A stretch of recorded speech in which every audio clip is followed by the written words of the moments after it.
The City Council has just approved a possible trade-off in connection with redevelopment of a parking garage at Winthrop Square. To allow for a high-rise project with 60 stories, there would have to be a change in the current law that limits shadows on Boston Common and Public Garden. Supporters say the loss in sunlight would be offset by gains in tax revenue, jobs, along with benefits for green space and affordable housing. But opponents say one exception could be a step toward a new rule. Two of them are with us tonight. The Executive Director of the Friends of the Public Garden, Liz Vizza, and the Executive Director of the Boston Preservation Alliance, Gregory. Thank you both very much for being with us. Thank you. I want to start with Liz Vizza because it seems that with this project as it's been conceived for Winthrop Square, the amount of shadow, the amount of the time of the year when this would be an issue, it seems pretty finite, doesn't it? There is shadow 2/3 of the year on the common. It's in violation of the state law, and 1/3 of the year it's in violation of the garden. And instead of picking about minutes and hours, it does add more shadow. It adds more shadow in the morning when in fact photosynthesis occurs in trees and turf, and thousands of people are moving through these parks to go to work or to walk their dogs. But that is one issue, and the other issue is the blueprint that it provides for the next developer, the next mayor, to find an exemption-worthy project to go and change the state law again. Greg, what about your take on this? Because I guess this is more than just the amount of shadow for a certain time of the year, a certain time of the day. That's correct. I mean, the shadow issue is important, but I think that's become an over-focus of the discussion and the debate. I think there are a number of issues we have with this problem, with this process. One is it's really premature to greenlight this project. The environmental studies, the Article 80 City project, and the state MEPA project process, which assesses the analysis, which analyzes all the impacts of the project, have not been completed. They've just started. So that's one concern. We think this is a very bad precedent that shows that city rules, state rules can be basically purchased. What's the trade-off? What's the limit? How much does it cost to change this rule, that rule? And then thirdly, there's some items in this bill, this act, that are put in there to provide benefits and offsets, but they haven't been studied or analyzed at all, including elimination of the so-called shadow bank and some protections for Copley Square that haven't been discussed at all and really provide very limited additional protection at all. Ms. Vizza, what we're hearing from the mayor's administration is that this is a unique development in terms of the scale and in terms of the benefits that are attached to it. So doesn't that somewhat count against the likelihood of setting a precedent that we're not going to have a whole bunch of copycat developments just like this?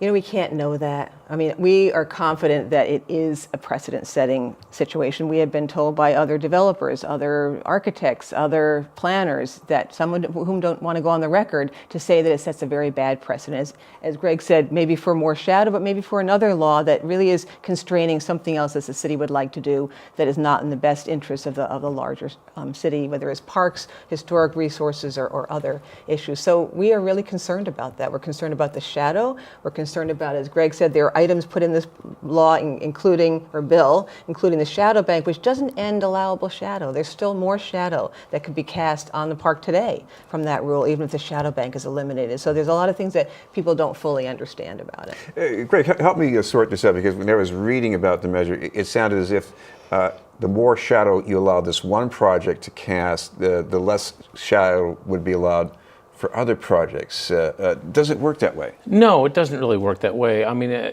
these are very complicated laws, and the shadow law that exists that's looking to be changed is very complex, and there's a lot of misunderstanding. So the so-called shadow bank, which is allowed and is being eliminated, is being argued as one of the benefits of this law, that it's protecting the parks more.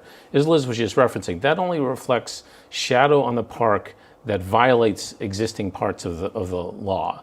You can still put shadow on the park that's shorter than 2 hours and at certain times of the day. And then the other protections that I mentioned for Copley Square, they have a bunch of holes in them. They only protect the park itself. And the other thing no one's talking about that we keep trying to talk about is the fact that shadow impacts historic buildings in a very negative way. And the Copley Square protections provide no protection for Trinity Church, the Old South Church, and the Boston Public Library, national landmarks that are potentially impacted by shadows, and there are huge loopholes and grandfathered aspects to this new so-called protection. So does it provide a little protection? Yes, but certainly not tit for tat. It's not an equation, and we've never had the opportunity to even have that discussion. And by the way, if you can elaborate, Greg, in Copley Square with some of those historic churches, this is not just about stained glass windows and how picturesque they look.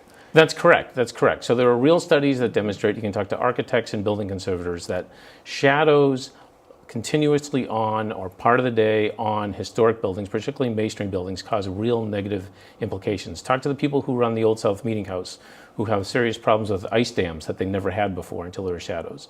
So these, with shadows on buildings, are not allowed to dry out. You have freeze-thaw cycles. These have real negative impacts.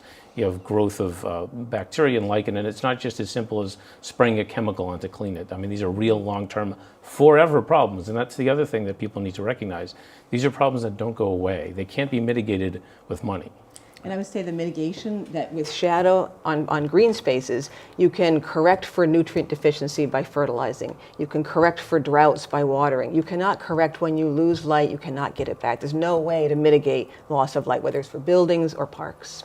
Now, of course, Liz, one of the other things I'm sure you're probably facing, maybe not very directly necessarily, is that you get people who will say, well, there's money in this for Franklin Park, maybe we extend the Emerald Necklace a bit. I mean, how could you stand in the way of that? I think that's one of the more unfortunate and sad parts about this, is that they're saying there's money for the Common, there's money for Franklin Park, there's money, as you said, to complete the Emerald Necklace.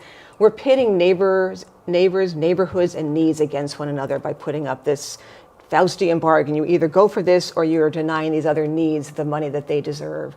And that's the saddest part. A lot of the city council who did vote for it voted because of that money, the lure of money. And it's always the lure of money. Developments are always going to bring money, but do they bring this kind of money? Is this the kind of trade-off we need to be asking ourselves to accept? It feels like a very unfair bargain to be asking us to make.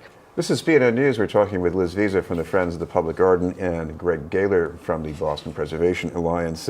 Greg, if this measure that was passed by the City Council, if somehow along the way, between the Mayor's office and the State House, if it doesn't pass and the developers of Winthrop Street have to scale back a bit, how much would they have to scale back in order to build without this? Well, it's a little unclear, and that's not a discussion that's really been able to occur. I know that was one of the frustrations of at least one or two of the city councilors at the hearing the other day. The developer seems to be claiming it's almost an all or nothing deal, that all their value comes from 400 feet and above. So they seem to be arguing, although we really haven't been able to have that discussion to actually say at 500 feet, what's the shadow implication, what's the dollar value implication. Like I said, for us, this sort of lines up with what one of our other problems is.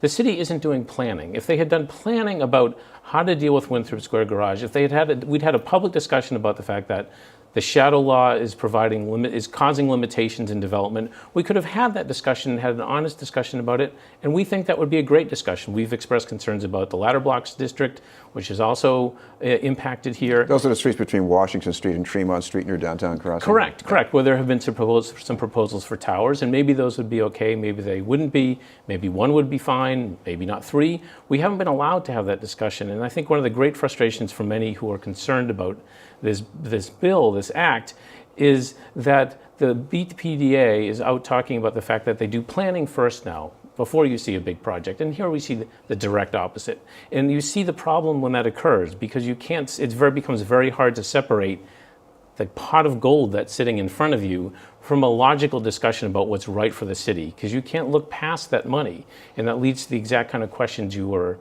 posing, which are really a false dichotomy. Those are the kind of questions we shouldn't be having, and they don't allow for an honest discussion about the facts and the long-term impacts on the city. And for this to be happening at a time of a building boom where we're getting $75 million in tax revenue alone this year, what will happen in a recession when there will be a lot more justification for exempting a law or jumping through without a planning process? I mean, if this is a conversation we might be having in the not too distant future with another mayor and a developer, that $50 million would look like a lot of money, not $150 to the city if it was cash strapped. Well, I'm trying to extrapolate. I think what would happen if we had a lot more high rises in downtown Boston. I'm standing on Boston Common. I guess it would feel a lot more like Central Park looking toward Midtown Manhattan. That's not necessarily a bad view, is it? Well, I guess that's a question we have to ask ourselves. What do we want the city to look like? How do we want to grow? I mean, that's the question we need to have in a planning context. Where and how do we grow? One of the things I would have to say is that the Friends of the Public Garden has supported development. We've seen the revitalization downtown, and particularly the Midtown neighborhood, with residential and institutional developments over the last several decades. Not only have they been good for the community, they've been good for the parks. They've brought positive impacts and positive people going to use those parks. But the question is where and how and what are we protecting as we grow? Height is not necessarily the place downtown for it to be. Maybe there's other places that Kevin Lynch in the 60s talked about the high spine bending away from the downtown and protecting the historic core. In the 80s we had a plan for growth that talked about protecting the historic resources downtown and the parks. These are not big parks. 50 acres the Common, 24 acres the Garden. They're small. They're not like Central Park, which is 843 acres. So there's small, precious, intensively used green spaces, the most heavily used green spaces in the city. Gregory, talk about the scale, about how this is so different from Manhattan. Well, Boston is a very different city than New York, and I think the danger we have here about continuing to go high without asking the question about where it's appropriate and how much we can handle in a larger context rather than project by project is we run the danger of one day we're going to turn our head around and say, what happened to the Boston we all loved? What happened to the Boston that's this wonderful blend of old and new, walkable pedestrian scale that people love? That's what's bringing people here. People are moving into historic buildings. There's more demand for downtown crossing and the historic buildings than there are in the sort of slightly older high rises in the financial district. People want to be in buildings with character. People want to be able to walk outside and see a historic building and see the sky behind it. So it's not just about shadow. That's the other thing. People have to think about looking in the other direction. When you stand and you walk around the city, I would suggest people walk around and look around and think about the framing of the buildings they see and the fact that they can see sky, and then picture what happens if all those little pieces of sky are covered by historic buildings. Is that the Boston we want? I don't think it's the Boston we want, but we aren't even having that discussion. And one final point is back to sort of the bill, is there's planning in the bill, and that's sort of been promised as, oh, this is a great thing. We'll do planning for downtown crossing, the Midtown Cultural District, and the Financial District. Why does that have to be something that we're getting in return for giving something up? That's something the city should be doing. We've been asking the city to do for years, and it's a bit insulting, to be honest, that that's offered as a benefit.